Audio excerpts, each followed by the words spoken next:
Hello, നമസ്കാരം. Advocate Santhosh കുമാറാണ്. ഞാനിന്ന് ഈ വീഡിയോ ചെയ്യാൻ വേണ്ടി പ്രധാനപ്പെട്ട ഒരു കാര്യം, ഇന്ന് നമ്മുടെ ബഹുമാനപ്പെട്ട മന്ത്രി പറയുകയുണ്ടായി, ട്രാഫിക് നിയമലംഘനങ്ങൾ കർശനമായി നടപടി സ്വീകരിക്കുമെന്ന്. പക്ഷേ നമ്മുടെ അദ്ദേഹത്തിൻ്റെ ഡിപ്പാർട്ട്മെൻറ്റ് KSRTC നിയമലംഘനം നടത്തുന്നോ ഇല്ലേ നമുക്കൊന്ന് നോക്കാം. വട്ടിയൂർക്കാവ് പുളിയറക്കോണം ബസ്സാണ് ഈ കാണുന്നത്. ബസ്സിൻ്റെ നമ്പർ K15 6585 എന്നാണ്. ഈ വണ്ടി ഇപ്പോൾ നോക്കിക്കോണം, അവിടെ സിഗ്നലായിട്ടില്ല. അവിടെ സിഗ്നൽ ആ റെഡ് കാർഡ് നിൽക്കുകയാണ്.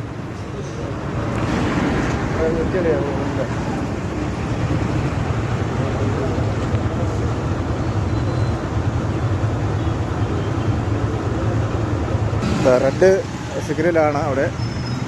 ഇവിടെ നടുക്ക് ഫ്രണ്ട് സിഗ്നലാണ്, കണ്ടല്ലോ. അങ്ങോട്ട് പോകാനുള്ള ഇതില്ല, പക്ഷേ വണ്ടി നേരെ പോകുന്നില്ല. ലെഫ്റ്റിലോട്ട് പോകാനുള്ള സിഗ്നൽ വെച്ചിട്ട് ഈ വണ്ടി നേരെ പോവുകയാണ്. ഇതാണ് സിഗ്നൽ നിർത്താതെ പോകുന്നതാണ്. അവിടെ കൂടെ വണ്ടികൾ പാസ് ചെയ്ത് പൊയ്ക്കൊണ്ടിരിക്കുകയാണ്. എങ്കിലും ആ ബസ് നിർത്താതെ, ഇവിടെ സിഗ്നൽ ഇതുവരെ ആയിട്ടില്ല, കണ്ടോ. നേരെ പോകാനുള്ള സിഗ്നലായിട്ടില്ല, ഇടത്തോട്ട് പോകാനുള്ള സിഗ്നലായിട്ടുള്ളൂ. എന്നിട്ട് ആ ബസ് കയറിപ്പോയി.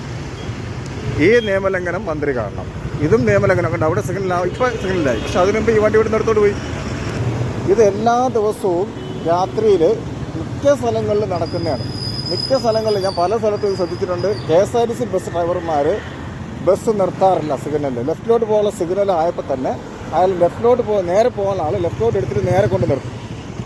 എന്നിട്ട് അവിടെ കൂടെ വണ്ടി പാസ് ചെയ്ത് പോകുന്ന സമയത്തേക്ക് ചില സമയത്ത് നിർത്താതെ എടുത്തുകൊണ്ട് പോകാറുണ്ട്. ഇതും മന്ത്രി കാണണം, ബഹുമാനപ്പെട്ട മന്ത്രി ഇതും കാണണം.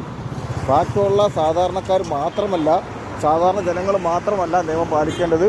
സ്വന്തം ഡിപ്പാർട്ട്മെൻറ്റിലെ ഡ്രൈവർമാരും നിയമം പാലിക്കുക തന്നെ വേണം.